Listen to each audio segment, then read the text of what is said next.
Hello friends, இந்த வீடியோவில் என்ன பார்க்க போகிறேன்னா, அக்கா பையன் வந்து வீட்டுக்கு வந்திருந்தான். சரி, அப்போ வந்து சாதம் குழம்பு அப்படி பண்ண வேண்டாம், சாம்பார் சாதம் தயிர் சாதம் பண்ணால் கொஞ்சம் ஈஸியாக இருக்குமேன்னு கேட்டேன். சரி, பிடிக்குமான்னு கேட்டேன். சரி அப்படின்னு சொல்லிட்டேன். சரி, அப்போ வந்து சாம்பார் சாதம் இப்படியே பண்ணிடுவோம். ஏன்னா வந்து சாம்பார் பண்ணி சாதம் பண்ணுறதுக்கு மொத்தமாக வந்து டைம் கம்மியாகும். சாதம் பண்ணி குழம்பு பண்ணதுக்கு பதில் வந்து பார்த்திங்கன்னா, நீங்கள் அரிசியை போடும்போதே அது கூட பருப்பையும் போட்டுட்டு சாம்பார் பொடியும் போட்டுட்டு இதெல்லாம் கொஞ்சம் வறுத்து வந்து போடணும். காய்கறிகள்லாம் வந்து வறுத்து அதில் போடணும். போட்டுட்டு அதுக்கப்புறம் வந்து கடுகு உளுத்தம் வெங்காயம் மட்டும் தனியாக வந்து எடுத்து வச்சுக்கணும். அதை வந்து மேலே வந்து நீங்கள் போட்டுக்கணும்.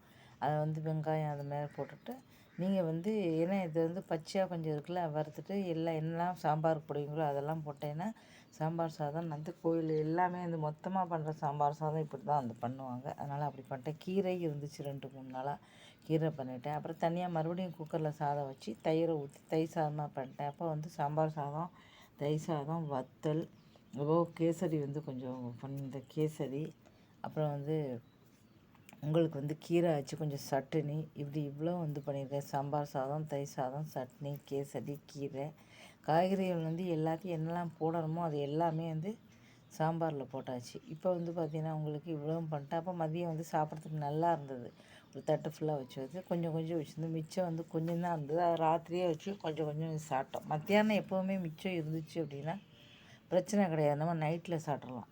ஏன்னா நைட்டு இந்த சாதம்லாம் மிச்சம் இருந்துச்சுன்னா நம்ம வந்து சாப்பிட முடியாது, கஷ்டம்தான். காலையில் கொஞ்சம் கெட்டு போக வாய்ப்பு இருக்குது. சில பேர் வந்து பார்த்திங்கன்னா சாத்தெல்லாம் வந்து ஃப்ரிட்ஜிலலாம் வச்சு, எங்கள் பக்கத்து வீட்டிலாம் அப்படி தான் பண்ணாங்க. சாத்தை ஃப்ரிட்ஜில் வச்சு சூடு பண்ணி வந்து, ஆனால் அப்படிலாம் வந்து சாப்பிடவே கூடாது, ரொம்ப தவறான ஒரு விஷயம். சாத்தை வந்து நான்லாம் வந்து பார்த்திங்கன்னா அப்படி மிச்சம் வந்து இருக்குன்னா சாப்பிடவே கூடாது, தவறான ஒரு விஷயம். அதை வந்து சூடு பண்ணும்போது இதாயிரும், அப்படி பண்ணக்கூடாது. இதுக்கப்புறம் கேசரிக்கு ரவையை நல்லா வறுத்து நெய்யை ஊற்றி வறுக்கணும். வறுக்கும்போதே விடலாம் வாசனை வரும். அதுக்கப்புறம் வந்து பார்த்தீங்கன்னா சர்க்கரை போட்டு பொடிஞ்ச சீனி இப்போ யூஸ் பண்ணுறதே இல்லை. சீனி நல்லது கிடையாது அப்படின்னு சர்க்கரை போட்டு சாப்பிட்டு பார்த்தாலும் சீனி நல்லா தான் இருக்குது. அப்படி ஒன்றும் ஒரு பெரிய மோசம் இல்லை, நல்லா இருந்தது. கேசரி வந்து பண்ணியாச்சு, ரொம்ப சூப்பராக இருந்து பாருங்கள். இப்படி பண்ணும்போது நல்லாயிருக்கும், சாப்பிட்றதுக்கு ரொம்ப சூப்பராக இருக்கும். வீடியோ பிடிச்சா மறக்காமல் சேனலை சப்ஸ்கிரைப் பண்ணுங்கள். இதுமாதிரி நிறைய வீடியோக்கள் வந்து தொடர்ந்து போட்டுக்கிட்டு தான் இருக்கேன். இப்போ தான் வந்து பார்த்தீங்கன்னா 200 வாட்ச் ஹவர்ஸே வருது. நீங்கள் கொஞ்சம் ஆதரவு கொடுத்தீங்கன்னா இந்த வருஷத்துக்குள்ளேயாவது கொஞ்சம் மானிட்டேஷன் பண்ணிடலாம்.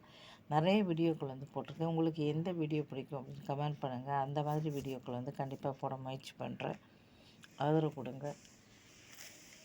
ஏற்கனவே 2 சேனல் வந்து வச்சுருந்தேன். அதில் வந்து மானிட்டேஷன் வந்து கேன்சல் ஆனதால தான் இப்போ 3வது சேனல் ஆரம்பிச்சிருக்கேன். அதையும் வந்து வாங்கணும். இந்த வருஷத்துக்கு வந்து 3 சேனலையும் எப்படியாவது வாங்கணும் அப்படின்னு முயற்சி பண்ணுறேன். உங்கள் ஆதரவு வந்து என்றைக்குமே வந்து இருக்கணும் அப்படின்னு ஆசைப்பட்றேன். நன்றி, வணக்கம்.